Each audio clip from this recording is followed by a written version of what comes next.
अगर हमें अपनी लाइफ में सक्सेस पानी है और लाइफ में उसे लेवल को टच करता है जो कि आप करना चाहते हो, उसको टच करने के लिए आपको अपने माइंडसेट को चेंज करना होगा।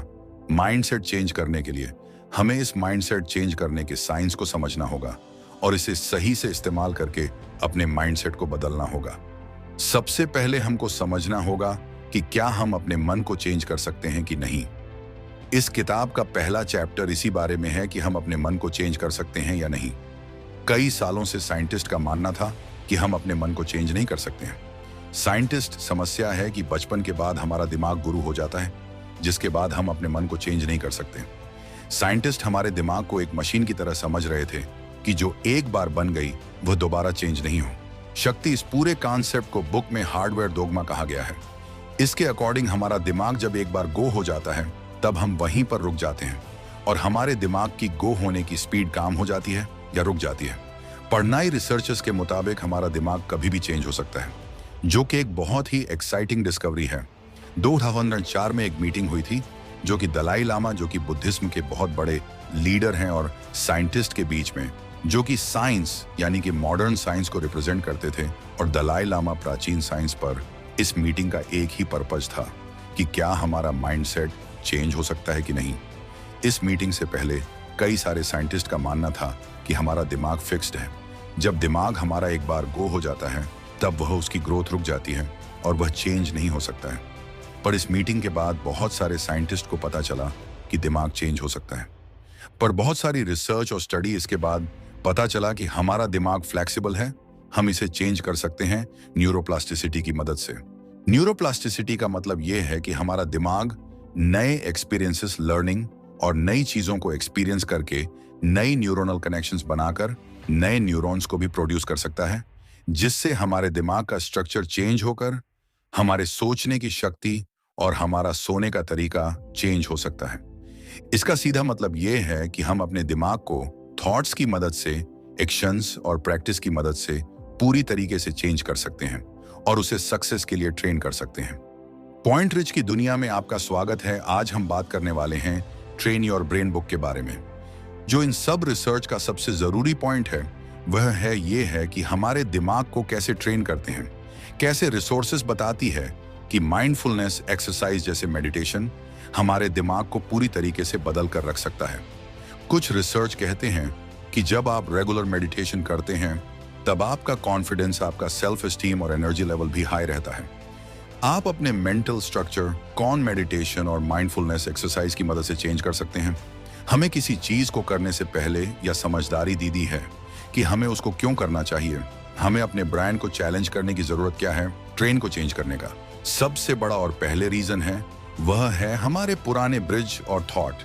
हमारे दिमाग में कई सारे थॉट्स और बिलीफ को भर जाता है जो कि शायद सही नहीं है या फिर हमारे लिए नुकसानदायक साबित हो सकते हैं। हमें उन थॉट्स को निकालने में मदद मिलेगी और हम एक नए पर्सपेक्टिव नहीं थिंकिंग के साथ सो पाएंगे, नई चीज सीख पाएंगे और नए नए चेंज, नए नए प्रॉब्लम्स को भी अच्छे से हैंडल करके अच्छे से फ्यूचर के लिए प्रिपेयर हो पाएंगे। और आज के समय में जो स्किल जरूरी है उनको सीखने के लिए भी ज्यादा ओपन माइंडेड रहोगे और अपने काम को नए तरीके से करने के भी आपको बहुत सारे इतिहास आने शुरू हो जाएंगे। क्या आपने कभी इस बात को नोटिस किया है कि आपकी सोच के हिसाब से आपका मूड चेंज हो जाता है। फॉर एग्जाम्पल, अगर आप कुछ पॉजिटिव सोचते हैं तो आपका मूड भी पॉजिटिव हो जाता है, और अगर आप किसी नेगेटिविटी चीज के बारे में सोच रहे हैं तो आपका मूड भी नेगेटिव या साइड हो जाएगा और आपका कुछ भी काम करने का मन नहीं करेगा और आप लेथार्जिक यानी कि थके हुए फील करोगे। जैसे कि बहुत सारे लोग अपने पास के बुरी चीजों के बारे में सोच सोच कर परेशान होते रहते हैं, पर वह करना एक बहुत बड़ी बेवकूफी होती है। हमें अपने फ्यूचर के लिए प्रिपेयर होना चाहिए, ना कि हमें अपने पास को लेकर बैठना चाहिए। हमारे दिमाग का स्ट्रक्चर बिलियंस ऑफ सेल्स से बना हुआ है। जब आप कुछ भी सोचते हैं तो यह सेल्स एक दूसरे को मैसेज भेजते हैं और दिमाग में केमिकल रिएक्शंस होती है। अब आगे समझते हैं कुछ प्रैक्टिकल टिप्स और ट्रिक जिसे आप अपने ब्रेन को ट्रेन कर सकते हैं। सबसे पहले तकनीक है माइंडफुलनेस और मेडिटेशन। हर कोई हमें मेडिटेशन करने के लिए मोटिवेट करता है, पर यहाँ हमें कोई नहीं बताता कि हमें करना कैसे है और करना कब क्या है। आज मैं आपको डिटेल में समझाऊंगा कि आपको मेडिटेशन कैसे और कब और क्या करना है। जिससे आप अपने ब्रेन को सक्सेस के लिए ट्रेन कर पाओ। माइंडफुलनेस का सिंपलेस्ट मीनिंग हो सकता है कि अपने प्रेजेंट में जीना, आज के आसपास जो चीज हो रही है उनको ऑब्जर्व करना और अपने थॉट्स पर अटेंशन देना मेडिटेशन करने से ज्यादा जरूरी है। आपको एक ऐसी जगह को फाइंड आउट करना है जो कि आपके लिए बेस्ट होम मेडिटेशन करने की पर्सपेक्टिव से, जो कि शांत और कंफर्टेबल। इसके बाद आपको कंफर्टेबल पोजीशन में बैठना है। आप चाहे तो चेयर पर भी बैठ सकते हैं, बस आपको यह ध्यान रखना है कि आपके पीछे की रीढ़ की हड्डी सीधी होनी चाहिए। अब आपको अपनी आंखों को बंद करने का ध्यान लगाना है। आपको अपनी सांसों पर फोकस करना, जो और नाक के थ्रू लंच में जा रहे हैं उसको आपको फुल करना है और पूरा इमेजिनेशन के साथ उसकी फुल करना है। आपको आराम आराम से सांस लेना है। अगर आप ये स्टेप्स फॉलो करते हो तो आपका दिमाग आपको इस शुरुआत में 10 मिनट से ज्यादा नहीं करना है, वरना आपको ये बोरिंग लगने लग जाएगा, जिसके कारण आप इसको कंसिस्टेंसी के साथ नहीं कर पाओगे और गिव अप कर दोगे। इसीलिए आपको शुरुआत छोटे टाइम फ्रेम से करनी है, फिर आपको धीरे धीरे अपना टाइम बढ़ाना है। दूसरी माइंडफुलनेस एक्सरसाइज है विजुअलाइजेशन। ये एक ऐसी तकनीक है जिसमें हम किसी काम को करने से पहले उसे काम के रिजल्ट्स को पहले ही विजुअलाइज कर लेते हैं। मुझे यह चीज अचीवमेंट के तौर पर मिलने वाली है, हम उसे पहले ही अपने मां के अंदर जीना शुरू कर देते हैं। इसको कहते हैं विजुअलाइजेशन, और अपने आप को उसे अचीवमेंट के साथ इमेजिन करते। जब आप रेगुलरली विजुअलाइजेशन को करते हैं तब आपकी सक्सेस पॉजिटिविटी और सक्सेस पाने के लिए काम करने वाली न्यूरोनल कनेक्शंस न्यूरोप्लास्टिसिटी के थ्रू जनरेट होना शुरू हो जाती है, जिससे ऐसे न्यूरोनल कनेक्शंस बन पाते हैं जिससे आप अपने जीवन में सक्सेस पाने के लिए आवश्यक है। आप समझते हैं कि हमें विजुअलाइजेशन प्रैक्टिकल करना कैसे है। विजुअलाइजेशन में भी हमें एक शांत जगह चाहिए। होंगी कैसी जगह जहां पर आप अपनी अंतरात्मा से कनेक्ट कर पाओ, जहां पर कोई भी डिस्ट्रैक्शंस मौजूद ना हो। इसके बाद जो आप गोल अचीव करना चाहते हैं उसको अपनी आंखों को बंद करके अपने गोल को पाते हुए इमेजिन करना है। फॉर एग्जाम्पल, आपका सपना था या गोल था, मुझे ये फुटबॉल टूर्नामेंट जीतना है। आपको इमेजिन करना है कि आप फुटबॉल का मैच जीत चुके हैं, या फिर आप उसे फुटबॉल टूर्नामेंट की ट्रॉफी को अपने हाथों में पड़े सेलिब्रेट कर रहे हैं। आपको पूरा डिटेल के साथ इमेजिन करना है कि आपके आसपास का एनवायरनमेंट कैसा है, आपके आसपास के लोग क्या कर रहे हैं, आप क्या कर रहे हो। जितना डिटेल में हो सके उतना डिटेल में आपको इमेजिनेशन को परफॉर्म करना है। फिर इसके बाद एक बहुत ज़रूरी स्टेप जो बहुत सारे लोग मिस कर देते हैं, वो है कि अपने सेंसेस को अपनी इमेजिनेशन में इन्वॉल्व करना। फॉर एग्जाम्पल, आपको अगर आप यूट्यूब वीडियो बना रहे हैं तो आपको विजुअलाइजेशन में ये भी इमेजिन करना है कि आप अच्छा बोल रहे हैं, कॉन्फिडेंट बोल हैं और आपकी वीडियो क्वालिटी काफ़ी अच्छी है। तीसरा तरीका है कॉग्निटिव रिस्ट्रक्टिंग रिंग। ये भी एक इफेक्टिव तकनीक है जिससे हम अपने ब्रेन को ट्रेन कर सकते हैं। इसमें हम अपने नेगेटिव थॉट्स को आइडेंटिफाई करके उनको पॉजिटिव थॉट्स के साथ बदल देंगे। किसी भी थॉट्स को अपने दिमाग से निकलना बहुत मुश्किल होता है, पर उसे किसी दूसरे थॉट के साथ रिप्लेस करना बहुत ही आसान होता है। फॉर एग्जाम्पल, अगर आपको यह थॉट आ रहा है कि मैं इस चीज को नहीं हासिल कर पाऊंगा, तो इसकी जगह हमें यह सोचना है कि मैं इस काम को बहुत आसानी से कर पाऊंगा। कॉग्निटिव रिस्ट्रिक्शन का पहला स्टेप है अपने नेगेटिव थॉट्स को आइडेंटिफाई करके उन्हें पॉजिटिव थॉट्स में बदलना।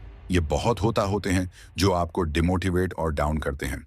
नेक्स्ट तरीका है नई स्किल्स को सीखना। ये सबसे पावरफुल तरीका में से एक है नई स्किल्स को सिखाना, क्योंकि जब आप कुछ नया ट्राई करते हो तब आप हमने ब्रेन को चैलेंज दे रहे होते हो और आप नई न्यूरल कनेक्शंस बनाने के लिए अपने ब्रेन को मजबूत कर रहे होते हो, जिसके कारण हमारा दिमाग एक्शन लेने की ओर भगत है।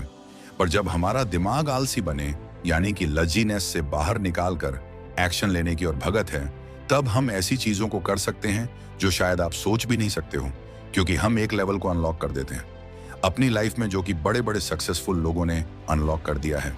इसलिए नई चीजों को सिखाना और नई एक्टिविटीज को ट्राई करना बहुत ही ज्यादा जरूरी है।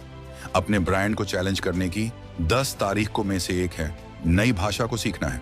इसके लिए आपको नए तरीकों से सोचना होगा और नए शब्दों को याद करना होगा और अपनी दिमाग के निवेदन कनेक्शन, जो कि एग्जिस्टिंग भाषा के लिए ट्रेन है, उन्हें और मजबूत करके नए न्यूरोनल कनेक्शन बनाने पर मजबूर करना होगा, जिससे हम और चीजों में भी बेहतर हो सकते हैं। एक बार की बात है, एक छोटा सा गांव था। इस गांव में एक अर्जुन नाम का क्यूरियस और मेहनती लड़का रहता था, जिसे नई चीजों को ट्राई करना और नए नए एक्सपीरियंस करना बहुत पसंद था। लेकिन हम में से कई लोगों की तरह नहीं, आदतों को बनाए रखने में बाकी परेशानी होती थी। पर एक दिन अर्जुन की मुलाकात एक गुरुजी से हुई। जो कि गांव के बाहरी इलाके में रहते थे। गुरुजी माँ और उसके काम करने के तरीके को समझने की कला के कारण बहुत फेमस थे। उन्होंने कई लोगों को उनकी समस्याओं का समाधान बताया था। तो इसी उम्मीद के साथ अर्जुन भी उनके पास जाता है। अर्जुन वहां पहुंचा। अर्जुन पहुंचते ही देखा है कि उनके वह गुरुजी अपनी ध्यान साधना में मग्न हैं। तो वह थोड़ी देर वेट करता है और जब गुरुजी अपनी ध्यान साधना को खत्म कर देते हैं तो वह गुरुजी से अपनी समस्या बताता है और गुरुजी उत्तर के तौर पर उसे बताते हैं। गुरुजी ने एक कहा, देखो अर्जुन, मैं तुम्हें कहानी के माध्यम से समझाता हूं कि हमारा दिमाग कैसे काम करता है। इमेजिन करो, हमारा दिमाग एक ऐसे जंगल की तरह है जहां पर बहुत तेज कोहरा पड़ रहा है और उसे जंगल के बीचों बीच एक रास्ता है जहां पर आप आगे की ओर बढ़ते जा रहे हैं। आपको सिर्फ अपने आगे के 3 मीटर तक ही दिखाई दे रहा है और कुछ भी नहीं। पर जब आप उसे रास्ते पर आगे बढ़ते जाओगे तब आपका रास्ता और ज्यादा क्लियर होता जाएगा। सेम ऐसा ही हमारे जीवन में भी होता है।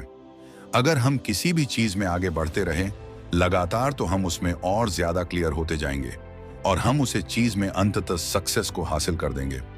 पर बहुत लोग उसे कोहरे को देखकर घबरा जाते हैं, जो कि हमें बिल्कुल नहीं करना चाहिए। हमें लगातार एक्शंस लेने चाहिए और चलते रहना चाहिए। अब आ जाइए हमारे दिमाग के ऊपर। हमारे दिमाग में भी ऐसे ही पास होते हैं जो कि आपको प्रैक्टिस के साथ क्लियर करते जाते हैं। और अगर आप प्रैक्टिस करना रोक देते हो तो ये न्यूरोनल पाथवेज गुरु होना बंद हो जाते हैं और आप अल्टीमेटली कंफ्यूजन के साथ उसे चीज के अंदर फेलियर का सामना करते हो। पर अगर हम लगातार एक्शंस लेते रहे तो यह अनुरोध पाथवेज लगातार गुरु होते रहेंगे, जिससे हम उसे चीज के अंदर महारत हासिल कर सकते हैं। पर आपका सवाल यह भी होगा कि कई बार हम रास्ते में चलते चलते मोटिवेट करते हैं, तो उसमें हमें क्या करना चाहिए? उसे समय हमें छोटी छोटी जीत को इंस्पायर होना चाहिए और छोटे छोटे चीजों को सेलिब्रेट करना चाहिए, जिससे कोई छोटी, सबसे ज्यादा छोटा सा कोई प्रोजेक्ट कंप्लीट करने पर आपको थोड़ा बहुत जश्न मनाना चाहिए, जिससे आपको आगे काम करने के लिए मोटिवेशन मिलेगा। मैं आपके सक्सेसफुल जर्नी के लिए बहुत अच्छी कामना करता हूं और इसी के साथ आज की भूख समरी होती है समाप्त। अगर आपको यह बुक समरी पसंद आए तो हमारे चैनल पॉइंट रिच को सब्सक्राइब करें और ऐसी ही लर्निंग फूल और मोटिवेशनल वीडियो देखने के लिए हमारा चैनल चेकआउट करें। तब तक के लिए मिलते हैं दूसरी वीडियो में। वीडियो देखने के लिए धन्यवाद।